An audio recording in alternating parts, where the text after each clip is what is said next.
Okay, last night I just watched this.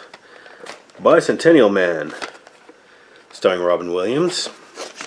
Sam Neill is in there, Oliver Platt, a couple of other people. It's about a robot that wants to become human. I mean, that's not his original goal. He's a robot and he wants to serve, obeys the 3 laws of robotics, Asimov's 3 laws. He even recites them at the beginning of the movie. It is a sci-fi, of course. There is zero action in this movie. It's more of a drama, I guess. More of a heartwarming character study. A robot that wants to become human, and by the end of the movie, he effectively does become human. And it's touching, it's poignant, heartwarming, amusing, but it's also long and boring in some parts. That's okay. I wasn't expecting a blockbuster. I read the back here, it says, robot wants to become human. Everything in the movie is like telegraphed as to what's going to happen in the next couple of scenes. It's so predictable. But the acting is good, and Robin Williams is good, and it's just kind of goes by, and you get invested in the story and the character, and you learn to care about the character and the robot, but it was just so predictable, and just everything happened exactly as you imagine it would. I don't know, why did it have to be so long is what I want to know. I guess, they got to show the gradual kind of learning process and skip ahead decades in some places. I just feel like it could have been cleaned up, and they could have done away with a lot of the boring exposition scenes.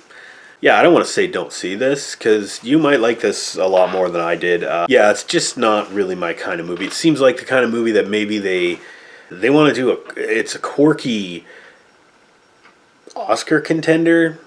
Is that what they were going for here? Because they want to have a really deep story with a really deep message about humanity, the human condition. What if a robot could become human? Would he ever really be human? Or, what's it like for an outsider who can't feel love, what's it like to gradually learn to love, and that sort of thing.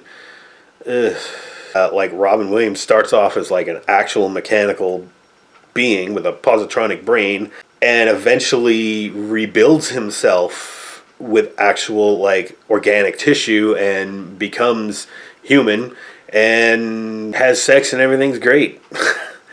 And he lives for 200 years. And at the end they say, hey, okay, sure, you're not really human, but you're good enough, so you pass. And it took over 2 hours to get there. It was okay.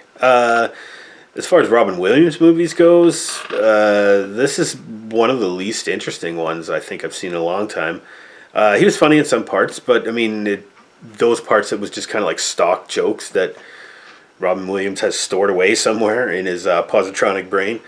Mostly just his naivete as a robot that contributes to the humor, now that I think about it. But it's like that mildly kind of humor. It's not something that's going to make you roll on the floor, ROF, LOL. Yeah, but Bicentennial Man, for being made in 1999, I guess the special effects are okay. Mostly consisting of a bunch of matte paintings of futuristic San Francisco and things like that, and some robot effects, some CGI, not terrible, it does the job. But for a sci-fi, there's really not that much sci-fi in it. I guess there is, but only enough to drive the concept forward. It was a bit of a chore to get through this, I'm not going to lie. For its impact that it had on me, I give it a C.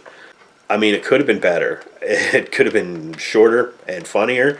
It's not going to blow you away, but it is going to make you think a little bit. And actually, throughout this whole movie, I think I was thinking more about Robin Williams as a performer and his career and stuff like that than I was thinking about his character.